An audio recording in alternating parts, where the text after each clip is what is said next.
అహహహ ఇది ఎంత ఆశ్చర్యకరము బహురూపముల దోచి బయలాయ పిదప యకమని ఎడియరుక ఎడుగంటిపోయే సాహసమింటే దానిది ఒట్టిది దాని యూహాలు పనికిరానిది ఇహ పరములయందెంతగా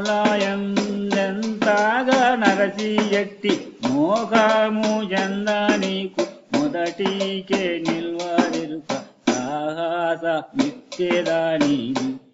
ఒట్టిది దాని యూహాలు పనికిరానిది. జై నిజ గురుభ్యో నమ. జై అమలాంబ సమేత అనుభవానంద రాజయోగేంద్ర ప్రభుస్వాముల వారి దివ్య చరణారవిందములకు ద్వాదశి వందనములు సమర్పించుకొనొచ్చు. శ్రీ గురు బాలరామస్వాముల వారిచే విరచితమైన ఆవరణ విక్షేప రూప శక్తిద్వయ నిరాసకంపైన శుద్ధ నిర్గుణ తత్వ ద్విపదార్థ దరువులు. ఈరోజు మనం 70వ ద్విపదార్థం గురుమంత్ర ప్రతాపాన్ని కొనసాగిస్తూ ఉన్నారు గురుదేవులు. 2 మంత్రములను కూడా ఏ వేళ కూడా అశ్రద్ధ చేయక, ఏం చేస్తున్నప్పటికీ కూడా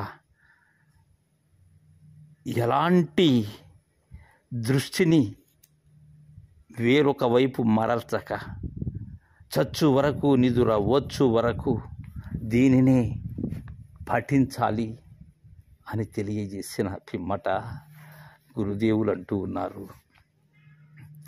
అహహా ఇది ఎంత ఆశ్చర్యకరము బహురూపములుగా దోచి బయలాయె పిదప యామని ఎడియరుక ఎడుగంటిపోయే. ఎంత ఆశ్చర్యం నాయన ఇది. ఇప్పటి వరకు ఎన్నో ఆటలాడించి తను మాత్రమే శాశ్వతమని భ్రాంతి చెందించిన ఎరుక ఆశ్చర్యకరంగా ఏమైనది? బహురూపములుగా దోచి బయలాయె పిదప బయలు ఎరుకయింది, ఎరుక బయలైనది నాయన. ఈ ద్వాదశాక్షరి మంత్రము యొక్క మర్మము ఇక్కడ 3 అక్షరముల బయలు, 3 అక్షరముల ఎరుక. ఈ 3 అక్షరముల బయలు పైన వ్రాసి క్రింద 3 అక్షరముల షోడశి అనే ఎరుక వ్రాసి క్రింద నుంచి పైకి చదివితే ఎరుక బయలవుతుంది, పై నుంచి క్రిందికి చదివితే బయలు ఎరుక అవుతుంది శిష్య. దీనినే పెద్దలైనటువంటి వారు తన్ను బయలొచ్చేసి తాలేకపోవలే అంటారు. వేమన గారు దీనినే బయలందు పుట్టు సర్వం బయలందే లీనమౌను బ్రహ్మాండంబుల్ బయలని మదిలో తెలిసిన బయలందే ముక్తి బట్ట బయలగు వేమ అంటారు. కృష్ణ ప్రభువుల వారైతే బయలెరుకాలు ఎరిగి ఎరుగకను అంటాడు. ఇలా పెద్దలైనటువంటి వారు దీనికి 4 మార్గములుగా 4 దీక్షలుగా తెలియచేశారు. ఈ 4 దీక్షలు నిశ్చల సమయ దీక్ష, నిరామయ నిర్వాణ దీక్ష, అద్వయ అమల దీక్ష, నిరంజన తూష్ణీభూత పరిపూర్ణ దీక్ష అని. దీనిలో నిశ్చల సమయ దీక్ష ద్వారా ఈ ఎరుక అఖండ నిర్దేహ విలీనం పొందుతుంది. దీనినే స్థూల ద్వాదశి అంటే బయలు అంటారు శిష్య. అంటే విరాట్ పురుషుడు హిరణ్య గర్భునిలో లయమవుతుంది. ఇక 2వది అభ్యాసాతీతంలో నిరామయ నిర్వహణ దీక్ష ద్వారా ఈ ఎరుక అనుపమాన సర్వలయ స్థితి పొందుతుంది. దీనినే సూక్ష్మ ద్వాదశి అంటారు నాయన. ఇది లోబయలు అంటే హిరణ్య గర్భుడు అవ్యాకృతినులో లయమవుతారు. ఇక 3వది ఆరుడు అనుభవార్థంగా తెలుసుకున్నట్లయితే నాయన అద్వయ అమర దీక్ష ద్వారా అద్వితీయ పరిపూర్ణ స్థితి పొందుతుంది. ఇది కారణ ద్వాదశి. ఇదే ఉత్తబట్ట బయలు. ఇక్కడ అవ్యాకృతుడు ప్రత్యేగాత్మలో లయమవుతుంది. ఇక చివరిదైనటువంటి 4వది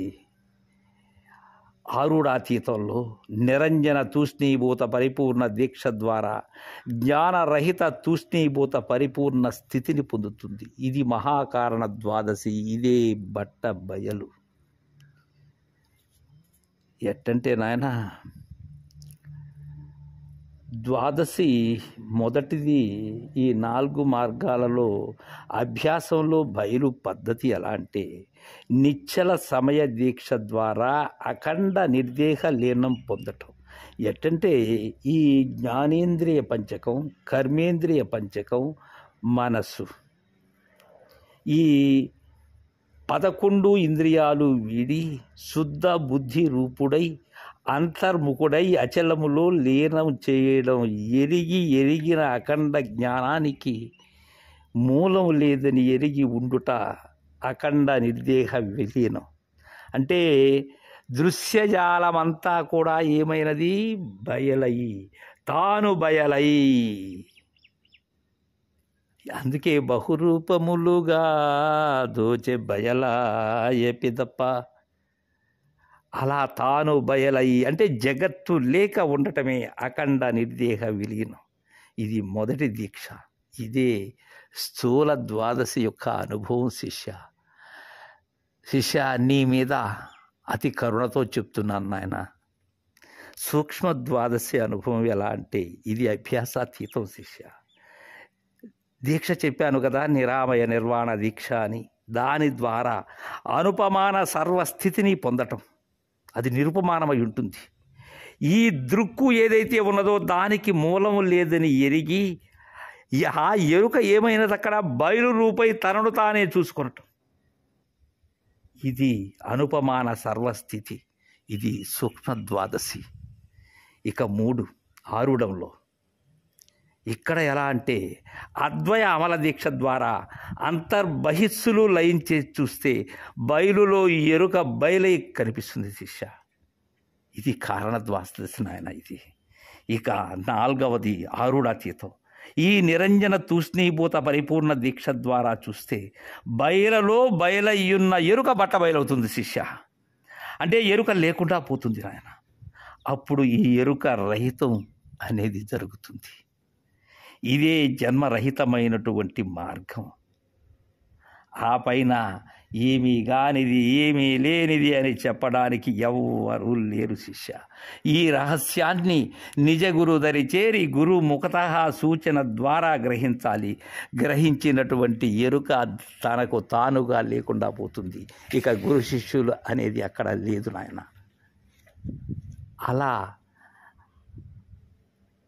తెలియచేసి అహమని ఎడి ఎరుక ఎడుగంటిపోయే ఇంకెక్కడున్నది శిష్య? సాహసమింతే దానిది వట్టిది దాని యూహాలు పనికి రానిది. దాని సాహసం ఇంతే నాయన. ఆ ఎరుక యొక్క సాహసం ఇంతే. తనకు తానుగా లైవైపోతుంది. తనకు తానుగా అదృశ్యమయ్యేటువంటి సూచన. దాని ఊహలు ఏవైతే ఉన్నావో అవి పనికి రాకుండా పోతున్నాయి. అప్పటి వరకు తన యొక్క జాలముతో మాయా జాలమై ఆడించినటువంటిది ఏమీ లేనిదైనది. ఇహ పారముల ఇందెంతగా నరసియట్టి మోహాము జంద నీకు మొదటికే నిల్వాదెరుక సాహసమింతే దానిది వట్టిది దాని యూహాలు పనికి రానిది. ఇహపరముల యందు ఎంతగా విచారించి, అరసి అంటే విచారించి ఇక ఇప్పటి వరకు ఉన్న మాటల్ని కట్టిపెట్టు. ఇక మోహం చెందనీకు. ఎందుకని? మొదటికే నిల్వనటువంటిది ఆ ఎరుక. మటు మాయమయ్యాయి దాని చేష్టలు. ఏదైతే ఎరిగినదో దానిని గురుదక్షిణగా ఇవ్వు శిష్య చాలు. ఎరుగుతూ ఉండబడేటువంటిది ఏదైతే అనిపిస్తూ ఉన్నదో, అనుకుంటూ ఉన్నావో అది లేనిదని దృఢం చేసుకోనాయన. అది బోధ దృఢీకరణ శిష్య అని మనకు చక్కగా గురుమంత్ర ప్రతాపాన్ని తెలియజేశారు. తరువాయి ద్యుపదార్థాన్ని రేపు తెలుసుకుందాం. ఎరుకోత్పత్తి ఎలా జరుగుతున్నది అనే విషయాన్ని. జై గురుదేవా.